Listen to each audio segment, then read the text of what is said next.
Look at this table. Actually, don't look this close. The top is split, the finish is long gone. It sat outside a few too many winters to count. Most people, they'd call this firewood. But here's what I actually saw. Real wood, long solid dining room lines, the exact kind of piece that Pottery Barn slaps the word weathered on and charges thousands of bucks for. So I dragged this into the backyard and I've got $40 in supplies and a theory about this one. Can I take this outdoor disaster and turn it into a table that belongs in a catalog, but that's meant to live on a patio? I don't know. Let's find out. So a girlfriend of mine had this in her backyard and I absolutely love the lines on this table. The base of this table makes it absolutely what it is. But as you can see, it's an absolute mess. So I don't know if we can actually save this one, but I am definitely going to try because the price point on this is gonna be worth it. I mean, I am in Dallas after all, and we love our outdoor living spaces when it's actually cool enough to live in them. So I know that I can flip this one for a pretty penny, but it's gonna take some work. Well, we normally start with cleaning around here, but as you can tell, there is no reason to clean these boards. They're not gonna stay, they're absolutely trashed. So I need to do a little bit of measuring here, and then we need to head to Lowe's to see if I can replace these.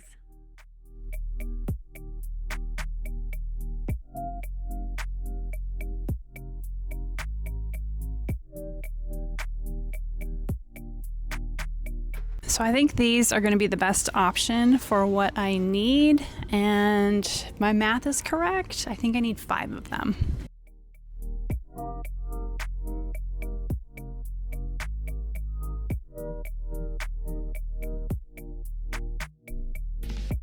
Now that we've got the lumber, I'm gonna get underneath this and get rid of all these rotted boards.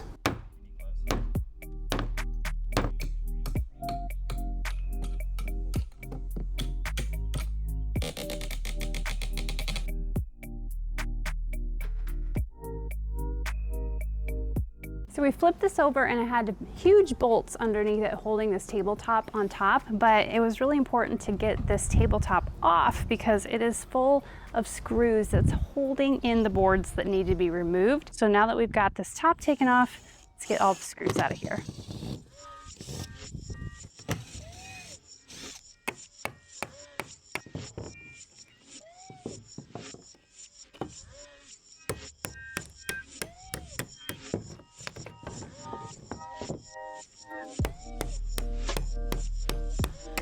My original thought process was that I was going to remove these rotted boards in the center and then use the frame as it is, but I think it's got too much damage on it to even do that. But when I flipped it over, it's actually put together pretty simply. So I think that I can rebuild this. Just gotta go get some more lumber.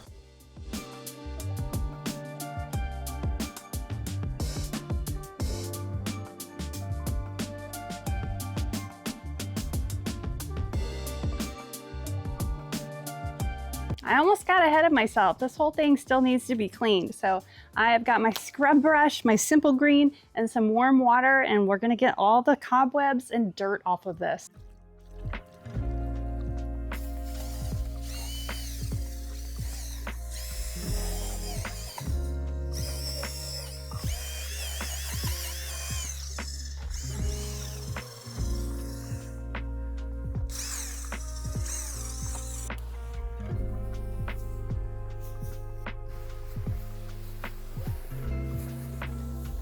Now that I got the top off of this, which was actually pretty simple, it was just a whole bunch of screws that needed to be undone, and that thing came right off.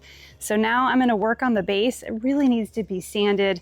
I've got a 180 grit sanding pad on my Surf Prep sander here, and I've got the Surf Prep so it goes around all these angles and curves that you see, which will be great. So I'm gonna kind of flip this over as I work, just so it makes things a little easier.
Y'all, real quick before I keep going on this project, because I gotta show you what's actually keeping my sanders running out here in this yard. Because let's be honest, running extension cords across the yard into the house, it's not gonna work for this project. Plus, I've got multiple things going at once. This is the Bluetti Elite 400, and it's generally made my flipping life so much easier, especially when I need to work out here. 3,840 watt hours of capacity, 2,600 watts of output. So my sander, my drill, my shop vac, whatever I've got going on out here, it just runs. No flickering, no tripping breakers. It's basically a rolling wall outlet with a telescopic handle and wheels that I can roll this thing anywhere in my garage or my yard without throwing my back out. But this guy isn't just a workshop tool. Y'all know I'm all about being prepared without overspending, and this thing doubles as a legit home backup power source. If the power goes out, it switches over in 15 milliseconds, you guys. That's faster than you'd even notice. Your fridge will stay cold, your Wi-Fi stays on, and your kids' iPads, they're not gonna die. And that is worth peace of mind right there. And my favorite use, honestly, right here at my fire pit. I've got my twinkle lights running above me straight off the Elite 400. No cords, it's snaking through the yard, no digging out outlet extensions. I just plug this in and it's instantly cozy. It even charges up to 80% in about 70 minutes with the solar panels. So it's ready to go again before I even need it next time. Garage tools, home backup, outdoor nights, this power station is covering all of it. That's the kind of investment that actually makes sense for real life, not just gadgets collecting dust in the closet. You guys have got to check this out for your own garage, home, or backyard setup. I have got the link below in the description. Thank you so much, Bluetti, for sponsoring today's video. Now let's get back to this flip. So I've got all of my pieces cut and in place.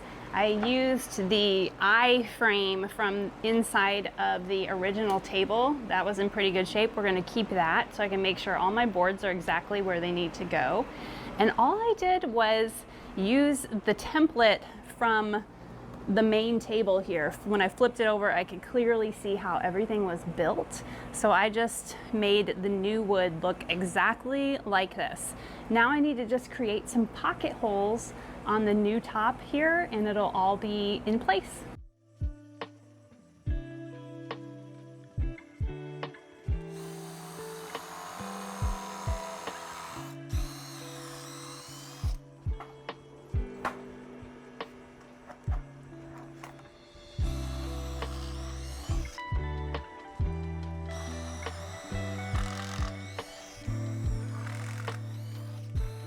We have learned in the last few minutes that our garage floor is not level. So I'm going to step on some of the boards while Mr. Lemons does the pocket holes so we can make sure that everything stays where it needs to be.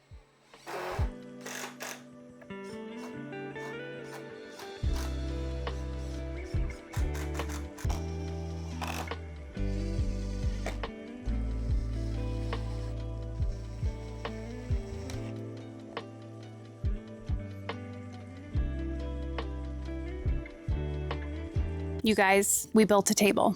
We built a table. Now that I've built the table, I need to sand the table so that it is smooth and we can move on to next steps. So I've got my Makita orbital sander, 120 grit pad on here, and I need to smooth down this pine so that it can actually be a table and not give anybody splinters.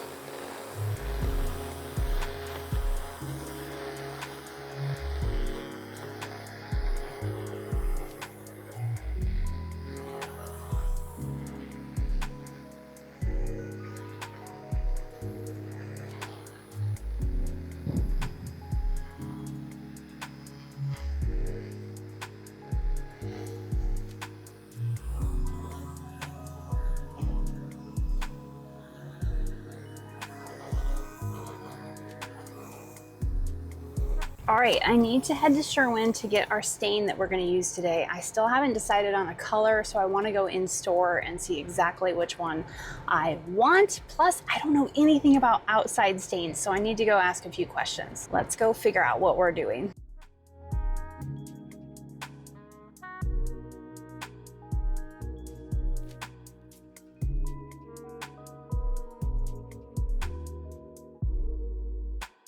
I picked up the gallon of pre-stained from Sherwin-Williams. I don't need the whole gallon for this project, but I use it all the time, so it's just more cost effective. So the stain that I chose says that if the wood is older, that you should pre-stain first. So the top is not gonna need it, but the bottom is definitely going to need it. So I'm just getting this ready so that I can pour it into my Wagner sprayer, and we'll get some pre-stain on the bottom of this. This tape trick never works for me, by the way, but I just thought, let's give it one more shot. Nope, still not working. I don't know what I do wrong. What a mess.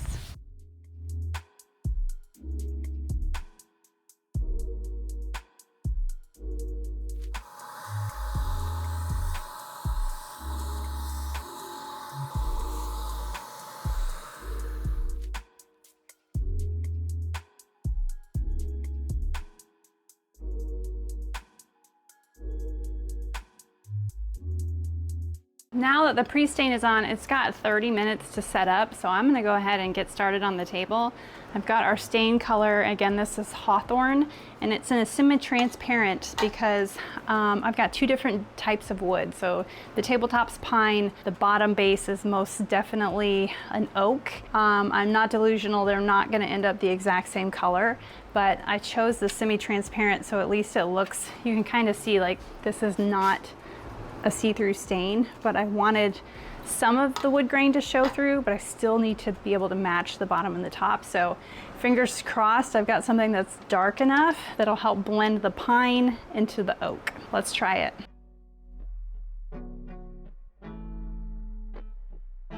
I almost forgot, this stain says to back brush it a little bit once it's on, or use a soft roller.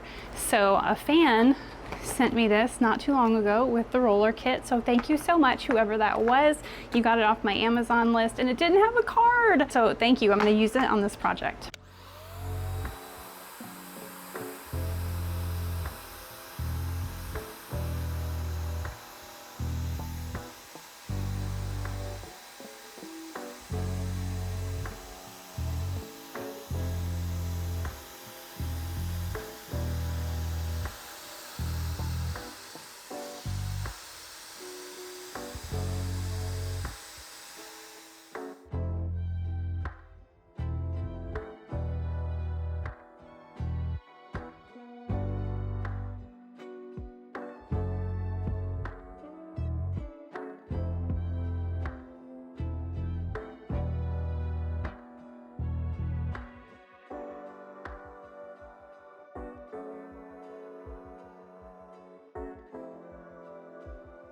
I'm gonna switch up my tactic on this one because I don't want it to come out so thick, because this one's already darker than the pine.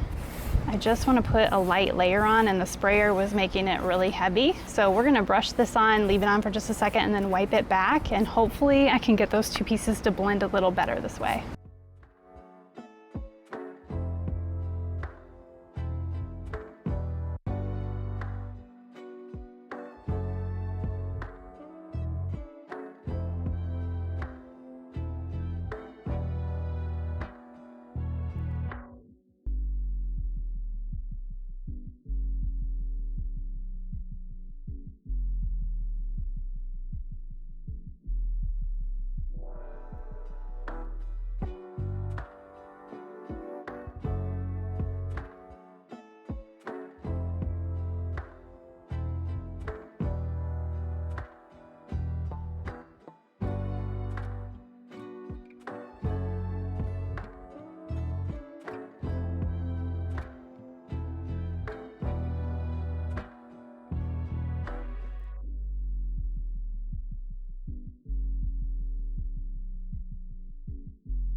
And here is our big reveal. From gray, split, and left for dead on the side of the road, this look sells on Pottery Barn with the same base and the same long dining lines for around $2,000. I can't believe that I actually made one of these. Right now, I have about $140 in this, I think. So I've got $80 in the lumber, and $40 in that stain that went on the top. Now the stain is an all-weather stain. It is meant for decks, so it does have a UV resistance in it, and it does have weather shield in it as well, which will be good because this should probably hold up really well for whoever buys this. With that being said, I think my listing price for this one will be around $1,000. You guys will have to let me know in the comments what you think I should list it for, but I think that leaves me with a really nice profit. So the next time you drive past something that is gray and splitting and left for dead on the curb, don't see firewood, see $2,000. Be sure to hit that subscribe button if you haven't already, because I am out there every week trying to find my next big flip.